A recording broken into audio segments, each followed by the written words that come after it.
friends, today we will understand Newton's second law of motion. But first, we have to understand about momentum and acceleration. You must have noticed that when we are in shopping mall, it's easier to start an empty shopping cart than full shopping cart.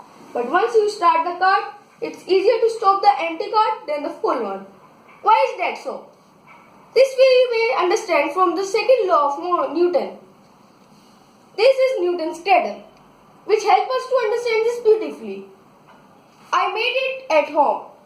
Some of the materials used in this project are thread, marbles, and cardboard.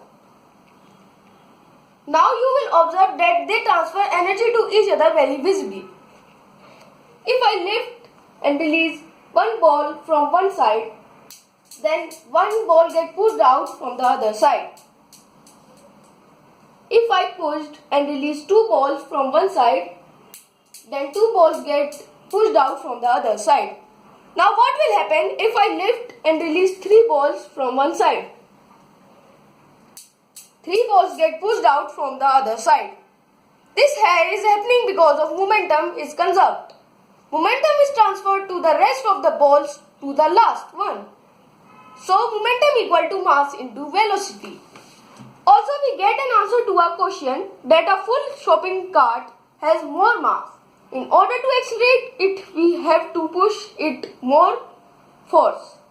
So force equal to mass into acceleration, or F equal to ma. Thanks for watching.